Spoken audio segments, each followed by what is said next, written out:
Assalamualaikum warahmatullahi wabarakatuh. Senang ketemu Anda. Saya Sukamto, dosen teknik mesin Universitas Muhammadiyah Yogyakarta. Kita ketemu dalam mata kuliah manajemen proyek.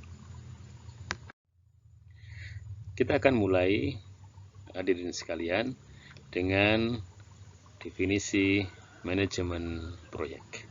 Apa itu manajemen proyek? Manajemen proyek terdiri atas dua kata, yaitu manajemen dan proyek.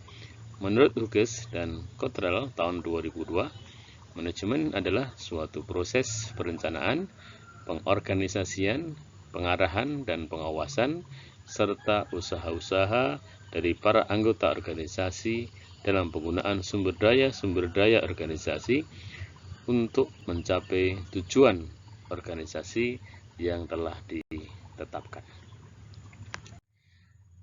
Oleh karena itu, pada intinya, manajemen adalah suatu sistem yang terdiri atas tiga fungsi pokok, yaitu perencanaan, pelaksanaan, dan pengendalian.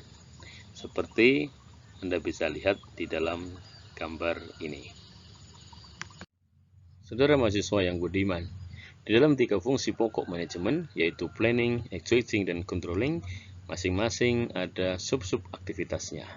Misalnya di dalam planning, ada assembling resources, bagaimana menggabungkan berbagai sumber daya. Coordinating, bagaimana mengkoordinasikan beberapa kegiatan. Budgeting, bagaimana merencanakan anggaran. Di dalam executing atau implementasi, ada kegiatan pelaksanaan. Ada kegiatan staffing, bagaimana rekrutmen sumber daya manusia, bagaimana mengatur sumber daya manusia.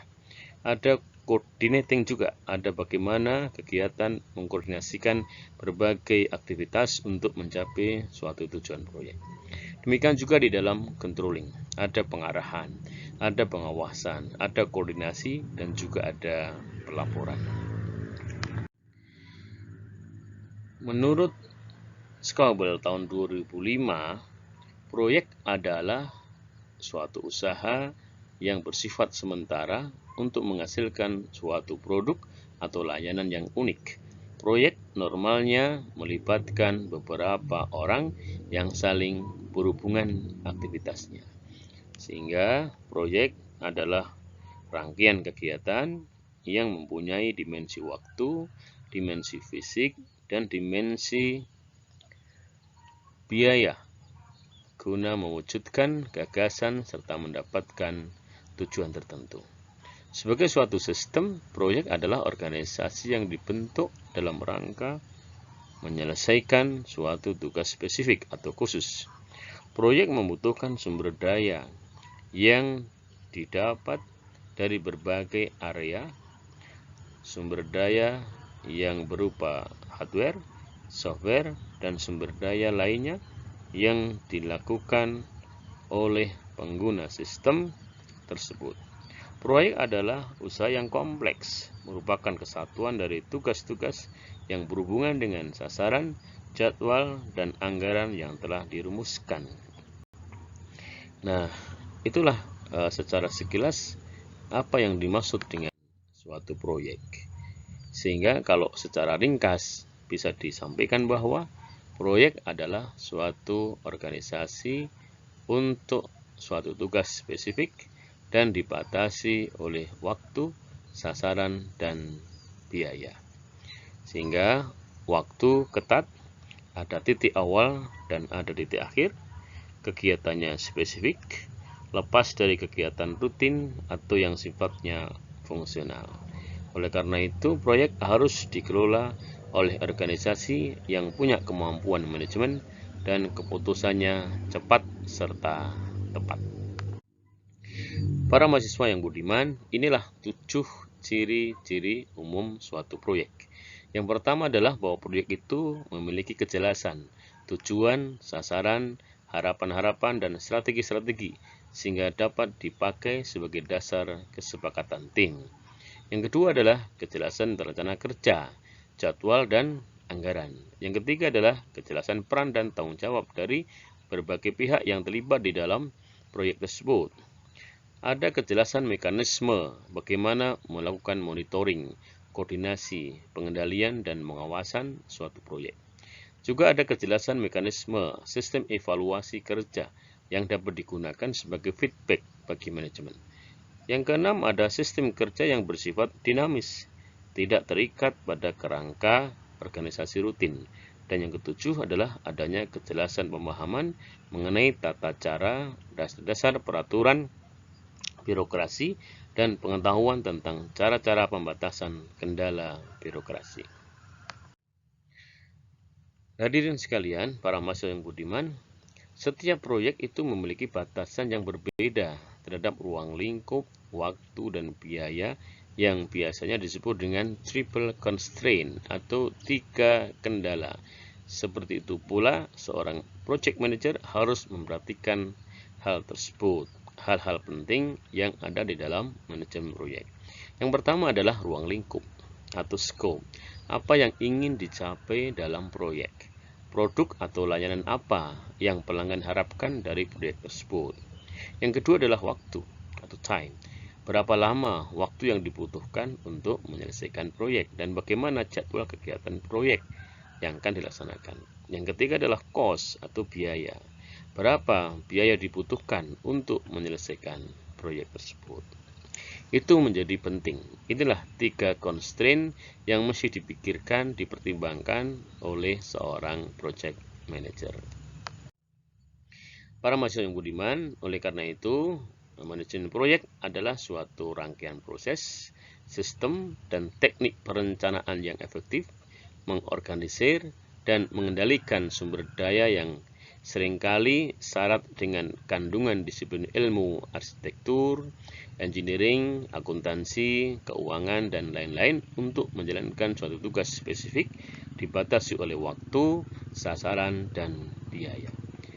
Nah, dari definisi di atas, maka dapat dilihat bahwa apabila suatu sistem atau tata laksana tersebut untuk menjalankan organisasi kegiatan rutin, maka itu bukan merupakan manajemen proyek, tapi manajemen kegiatan rutin, misalnya manajemen perkantoran dan lain-lain.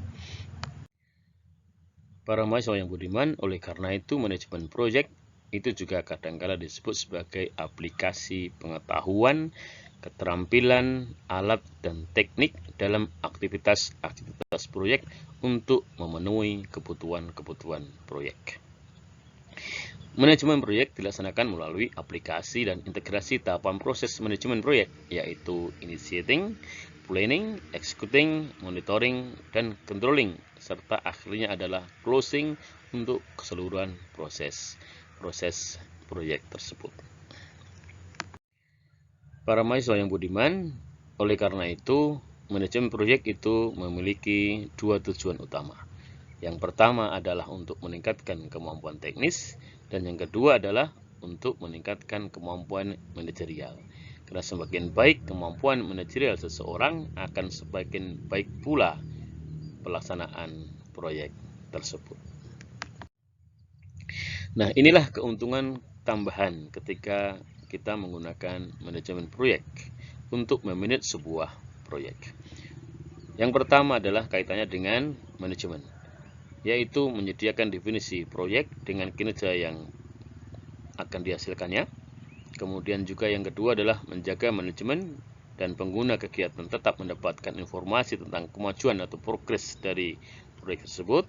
Yang ketiga adalah mendorong keterlibatan pengguna karena mereka tahu apa yang sedang terjadi dan yang akan terjadi.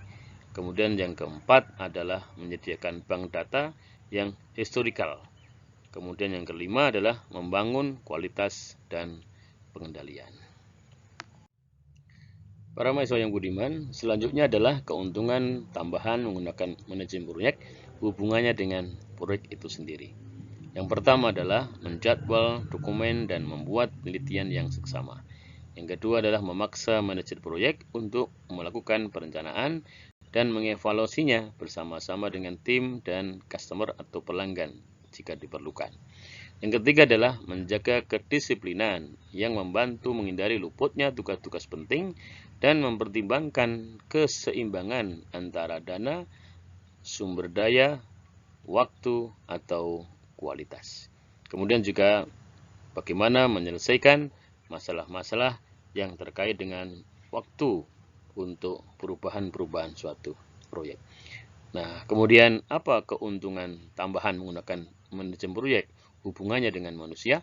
Yang pertama adalah mempermudah penggantian manajer proyek baru dalam suatu proyek ketika manajer proyeknya tidak kompeten atau tidak sesuai dengan harapan. Yang kedua adalah memfokuskan pada resolusi masalah, merealisasikan tugas dari pekerjaan-pekerjaan termasuk kemampuan dan waktu yang ada. Demikianlah para mahasiswa yang budiman, kuliah kita pada sesi ini. Ada kekurangannya, mohon maaf. Terima kasih. Wassalamualaikum warahmatullahi wabarakatuh.